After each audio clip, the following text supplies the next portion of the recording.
할렐루야. 오늘 말씀을 통해서도 오늘 선포되는 말씀을 통해서 우리에게 주시는 은혜가 있을 줄로 믿습니다. 날씨가 약간 풀린 것 같습니다. 지난 한 주간 동안 영하의 날씨에 고생들 많이 하셨습니다. 저도 겨울이 지나는 것이 두렵습니다. 코로나를 이겨내고 나니 각종 감기 바이러스들이 일상을 위협하고 있는 것 같습니다. 집집마다 독감에 걸리지 않은 가족이 없을 정도로 힘든 겨울을 지내고 있습니다. 하지만 이 겨울도 곧 지나갈 것입니다. 벌써 1월 마지막 주죠. 1월이 다 지나갔습니다. 겨울이 지나면 봄이 옵니다. 겨울 나기가 어렵고 힘들지만 그래도 감사함이 버텨낼 수 있는 것은 겨울이 봄을 품고 있기 때문입니다. 겨울 끝에 찾아올 봄을 기대하며 다들 힘을 내시기를 바랍니다. 무엇이든지 이 일을 처음 시작할 때면 계획을 세웁니다. 아주 치밀하게 계획을 세우기도 하죠. 그 일을 하려는 목적이 무엇인지, 어떻게 준비하고 어떻게 시작해서 어떻게 진행하고 완성할 건지 미리 계획을 세웁니다. 이것을 설계라고 말합니다. 저는 교회를 건축하면서 설계의 중요성을 아주 절감했습니다. 사실 건축이라고 하는 것은 먼저 설계를 하고 그 설계 도면대로 집을 지어가는 것입니다. 그런데 이 설계의 첫 번째 목적은 건물을 견고하게 짓는 데 있습니다. 이 설계 도면대로 정확하게 지은 건물이 튼튼하고 좋은 건물입니다. 이 설계대로 건물을 짓지 아니하면 겉모습은 그럴듯하지만 견고하지 못합니다. 아무리 크고 아름다운 건물이라도 언제 무너질지 모르는 위험을 안고 있습니다. 그럴듯한 겉모습이 아니라 얼마나 견고하게 지어졌는가, 그것이 가장 첫 번째로 중요한 것입니다. 믿음도 그렇습니다. 믿음도 사실 겉모습을 보아서는 잘 알 수가 없습니다. 그 믿음이 강한 믿음인지, 그 믿음이 약한 믿음인지. 주일이면 교회에 오고 때에 따라 기도하고 찬양하고 성경도 읽습니다. 그런데 일상적인 신앙생활에서는 믿음의 진위가, 그 믿음이 좋은 믿음인지 약한 믿음인지 잘 드러나지 않습니다. 다 그리스도인인 것 같고 다 믿음 있는 성도인 것 같습니다. 그런데 그 사람이 가지고 있는 믿음의 진가, 진위가 드러나는 것은 그런 때가 있는데 바로 문제에 직면하는 순간입니다. 위기를 만날 때입니다. 시험을 만날 때입니다. 또 그 사람의 신앙은 그 사람의 열매를 통해서 알 수 있습니다. 예수님은 본문에서 신앙을 집에 비유하셨습니다. 두 사람이 집을 지었어요. 한 사람은 반석 위에, 한 사람은 모래 위에 집을 지었습니다. 집이 완성된 후에 사람들은 두 집의 차이를 알아볼 수 없을 만큼 비슷했습니다. 겉모습에는 별 차이가 없었던 것입니다. 그런데 오늘 본문 25절 말씀처럼 비가 내리고 홍수가 나고 바람이 불어오자 이 두 집의 차이가 확연하게 드러납니다. 오늘 본문 25절 말씀인데요. 함께 다시 볼까요? 다 같이 보겠습니다. 시작.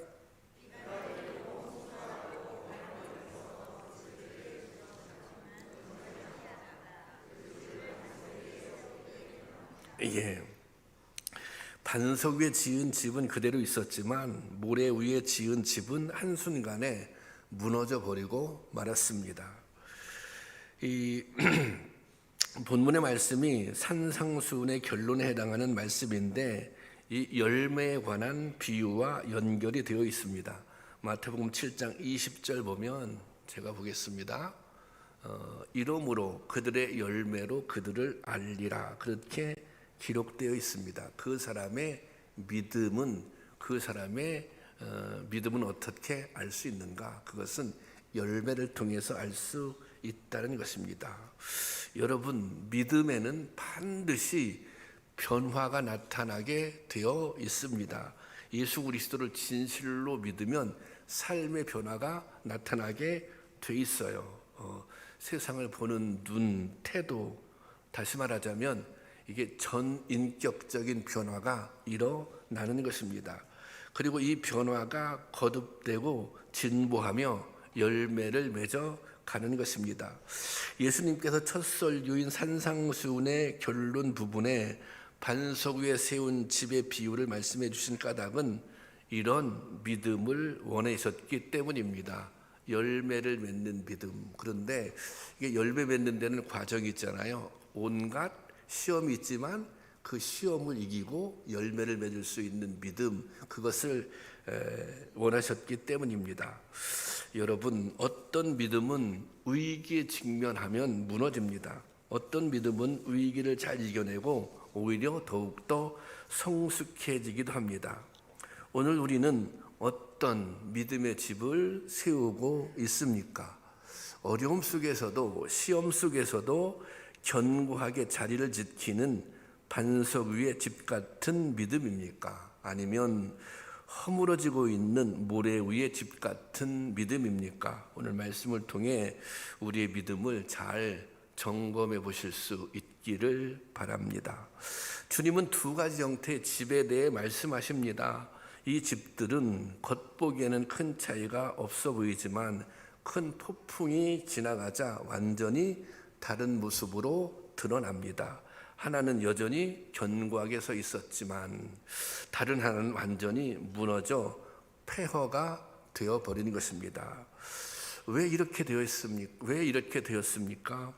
왜 이런 차이가 나타났을까요? 가장 큰 이유는 이 기초에 있는 것입니다.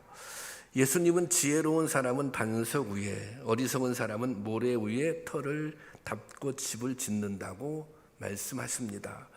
이스라엘의 지형은 모래사막과 이 석회암으로 이루어졌습니다. 그래서 집을 지을 때는 모래 위에 짓거나 또 석회암 바위 위에 짓거나 이제 그렇게 지어야 합니다. 예수님께서 말씀하신 비유에는 이런 배경을 가지고 있습니다. 그러니까 이렇게 이제 모래가 있고, 그죠? 그 밑에 석회암이 이제 있는 것이죠. 생각이 있는 사람이라면 석회암 층에 기초를 다지고 집을 지어야 할 것입니다. 하지만 미래를 생각하지 않고 당장 쉽고 편안한 것만 생각하는 사람은 모래 위에 집터를 잡을 것입니다. 건물을 지을 때 가장 중요한 것이 기초를 다지는 일입니다. 기초가 바르지 않으면 그 위에 세워지는 구조물이 아무리 훌륭해도 무너질 수 있기 때문입니다. 모든 것에는 기초가 중요한 것 같습니다. 우리 작은 아이가 초등학교 4학년 때부터 피아노를 쳤어요. 할아버지가 초등학교 4학년 때 피아노를 사주셨어요. 얘가 피아노를 치는 걸 너무 좋아하고, 그래서 이 아이가 나는 앞으로 피아니스트가 되겠다, 그런 꿈을 가졌어요. 피아노를 열심히 치고, 그러다가 제가 이제 시골로 이사를 가게 됐습니다. 임지를 옮기게 됐어요. 그런데 그곳에는 피아노 학원이 없는 거예요. 그런데 어느 한 집사님이 이렇게 차를 타고 다니면서 피아노를 교습해 주는 분이 있었어요. 그래서 다행이다 싶어서 그분한테 피아노를 계속 배웠어요. 초등학교 이제 6학년 때, 제가 6학년 때 이제 이곳으로 인천으로 이사를 왔거든요. 그러니까 6학년 때 그분한테 피아노를 배웠어요. 그런데 피아노를 곧잘 쳤어요. 그래서 교회에서 뭐 연습할 때 반주도 하고, 그래서 야, 얘 피아노 천재인가 보다. 그래, 너는 앞으로 훌륭한 피아니스트가 되거라. 그렇게 해서 이곳에 와서 이제 전공자에게 찾아가서 레슨을 받게 되었어요. 그런데 그 전공자 그 선생님이 하는 말이, 얘는 피아노를 잘못 배웠다는 거예요. 이게 손가락에 무슨 순서 같은 게 있대요. 이게 잘못되고 그게 굳어져서 이 아이는 클래식 피아노는 할 수 없다. 그렇게 이게 벌써 이게 안 고쳐진다. 그렇게 이제 얘기를 해서 눈물을 머금고 이제 피아니스트의 꿈을 접었습니다. 생각했어요. 이게 이 기초가 이렇게 중요한 것이구나. 여러분, 신앙생활에서도 중요한 것은 이 기초를 바르게 세우는 것입니다. 신앙의 기초를 바르게 세우는 것. 그러면 그 신앙의 기초는 어떻게 바르게 세울 것인가? 그것은 예수님께서 그 기초는 말씀에 있다는 것입니다. 이 말씀을 잘 듣고 말씀을 바르게 이해하는 것이 믿음의 기초를 반석 위에 세우는 일이라는 것입니다. 신앙의 토대는, 신앙의 기초는 하나님의 말씀입니다. 말씀을 바르게 알고 그 말씀 위에 신앙의 경험과 연륜을 쌓아야 견고한 믿음이 되는 것입니다. 제가 설교할 때 자주 말씀드리는 내용 중에 하나가 우리 인생에 있어서 모든 해답은 다 하나님의 말씀에 있다. 그렇게 이제 설교를 자주 하곤 했는데, 이 말씀의 토대 없이 자기의 생각대로 집을 지으면 그럴듯한 겉은 그럴듯하지만 실상은 허술하게 짝이 없는 집이 되어 버리는 것입니다. 신앙은 하나님의 말씀에 따라 사는 것이지 자기 소견대로 행하는 것이 아닙니다. 하나님의 말씀을 토대로 삼아 말과 행동, 모든 생각과 판단을 하는 것이, 그것이 신앙생활입니다. 오늘 본문 24절에 보면 다 같이 볼까요? 다시 24, 다 같이 보겠습니다. 시작. 그러므로 누구든지 나의 이 말을 듣고 행하는 자는 그 집을 반석 위에 지은 지혜로운 사람 같으니. 누구든지 나의 이 말을 듣고, 여기서 이 말은 지금 예수님께서 첫 번째 설교로 산상수훈의 말씀을 쭉 하고 있어요. 이 말씀도 포함하고 이제껏 예수님께서 가르쳐 주신 모든 말씀들입니다. 이 말씀을 듣고 그 다음에 어떻게 해요? 행하는 자는 그 집을 반석 위에 지은 지혜로운 사람 같다. 그렇게 말씀하십니다. 예수님을 믿고 그리스도인이 된다는 것은 예수님의 가르침대로 산다고 하는 것을 의미합니다. 그리고 예수 그리스도를 삶의 기준과 표대로 삼는 것입니다. 사도 바울은 신앙생활의 원리를 이렇게 설명합니다. 고린도전서 3장 10절 말씀 다 같이 보겠습니다. 시작.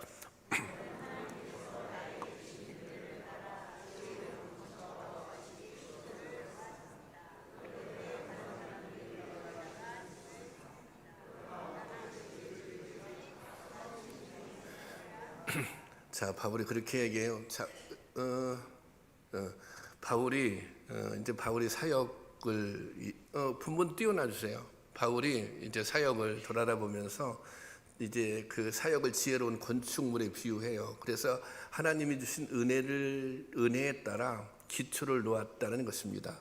그러면 다른 사람들이 그 위에다가 집을 짓는데 이 잘 생각하고 집을 지어야 된다는 거예요. 그러면서 지침을 줍니다. 11절 말씀 다 같이 보겠습니다. 시작.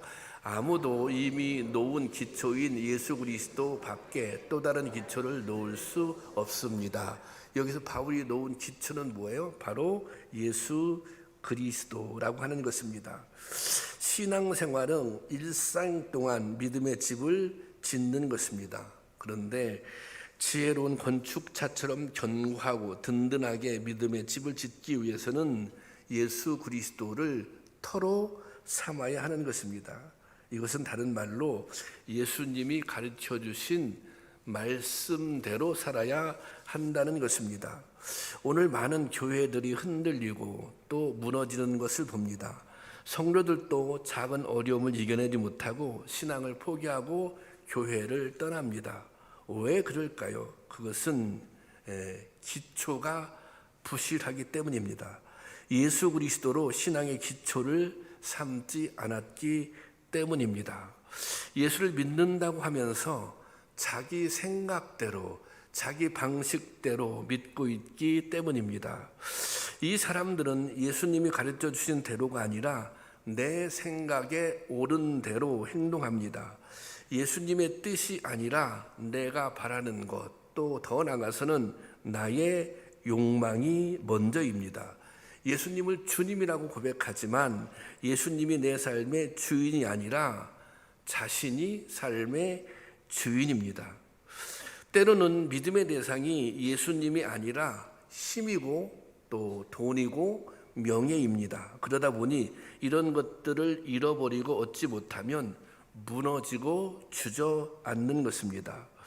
오늘날 수많은 교회들이 예수님이 아니라 담임 목사를, 교회 건물을, 성도들의 숫자를 교회 중심으로 삼고 달려오다가 흔들리고 넘어집니다. 성도들도 마찬가지입니다. 이 흔들림과 무너짐의 원인은 처음부터 기초를 잘못 쌓았기 때문입니다. 기초가 잘못된 채로 예배를 드리고 기도하고 이것저것 열심히 교회 일도 합니다. 그러다가 신앙의 연수가 더해지면 직분도 받습니다. 하지만 겉만 그럴듯할 뿐 모래 위에 지은 집처럼 되어 버린 것입니다. 이렇게 연약하고 허술한 신앙은 비바람을 이겨내지 못합니다. 작은 어려움에도 무너집니다. 물론 주님이 원하시는 열매도 맺을 수 없는 것입니다. 오늘 우리는 교회에서 자주 듣는 말이 시험 들었다, 이 말을 듣습니다. 시험에 들었다는 말을 달리 표현하면 오늘 본문의 비유처럼 비바람을 만난 것입니다. 홍수를 만난 것입니다. 즉 문제 상황을 만났다는 것입니다. 기초가 든든하게 반석 위에 제대로 세워졌다면 이런 시험이 닥쳐와도 흔들리거나 무너지지 않습니다. 오히려 든든하고 담대하게 시험을 물리치고 더 성숙합니다.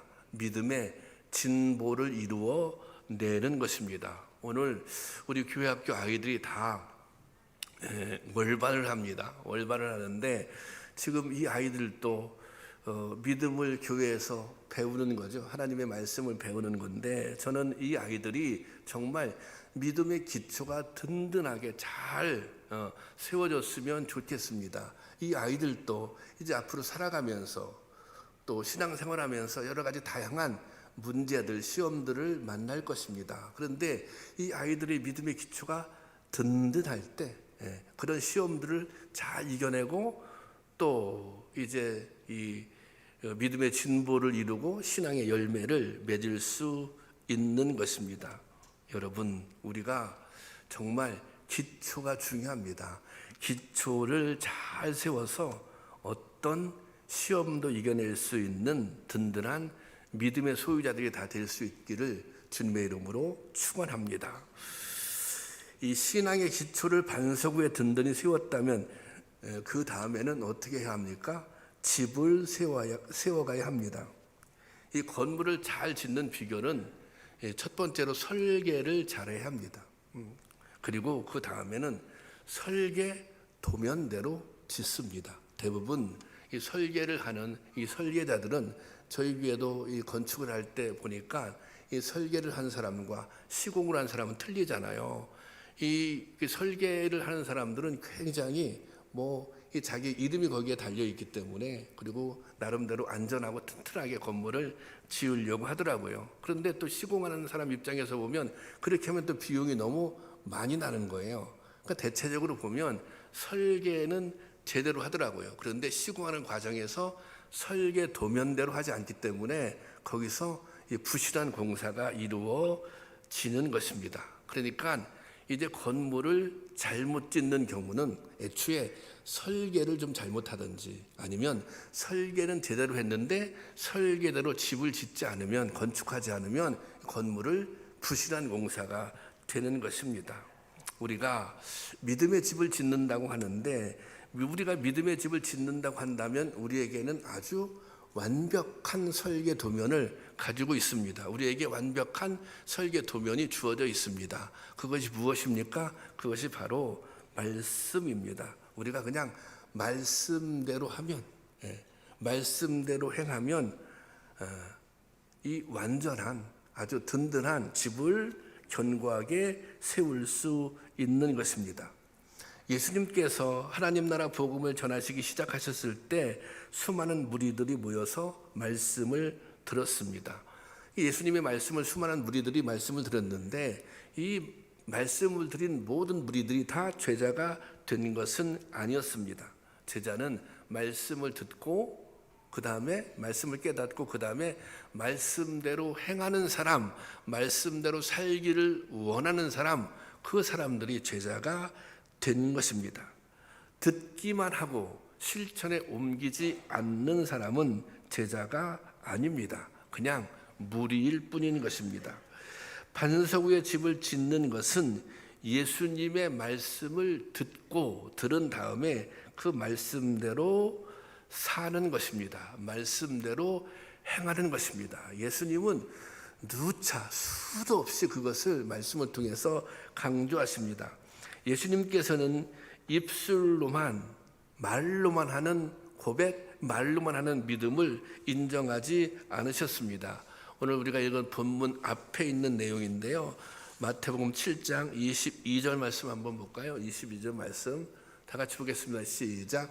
그날에 많은 사람이 나에게 말하기를 주님 주님 우리가 주님의 이름으로 예언을 하고 주님의 이름으로 귀신을 쫓아내고 또 주님의 이름으로 많은 기적을 행하지 않았습니까? 할 것이다. 주님 주님 우리가 주님의 이름으로 뭔가 이렇게 시도했다는 거죠. 자, 그다음 보겠습니다. 그다음 다 같이 시작.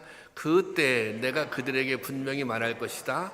나는 너희를 도무지 알지 못한다. 불법을 행하는 자들아 내게서 물러가라. 이것은 그들이 주님을 불렀어요. 주님을 주님을 불렀지만 뭐예요? 불법을 행하는 자들아 그랬습니다. 주님을 불렀지만 말씀대로 살지 않았다고 하는 것입니다. 주여 주여 하며 주님을 부르고 마치 믿음 있는 것처럼 그럴듯하게 말을 한다고 해서 하나님 나라에 들어갈 수 있는 것이 아니라는 것입니다.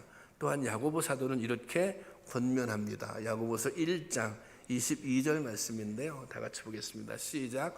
너희는 말씀을 행하는 자가 되고 듣기만 하여 자신을 속이는 자가 되지 말라. 너희는 말씀을 행하는 자가 되고 말씀을 행하는 자가 되고 그다음 보세요. 듣기만 하여 자신을 속이는 자가 되지 말라. 이것은 착각을 한다는 거예요. 이게 들어요. 말씀을 들었어요. 많은 말씀을 들었어요. 들었으니 뭐 이해하고 깨닫기도 하죠. 그런데 그 이해하고 깨닫는 것이 곧 뭐예요? 믿음이 있다라고 말할 수 없다라는 거예요. 그렇게 착각한다는 거예요. 나는 알고 있으니 믿음이 있나? 나는 말씀을 깨달았는데 내가 믿음이 있나? 그렇게 착각한다는 것입니다. 믿음이라고 하는 것은 깨닫는 데서 그치는 것이 아니라 내 의지적으로 반응이 나타나야 하는 것입니다. 내 삶으로 반응해야 하는 것입니다. 여러분, 중요한 것은 말씀대로 사는 실천입니다. 말씀대로 행하는 실천을 통해 든든한 믿음의 집이 지어져 가는 것입니다.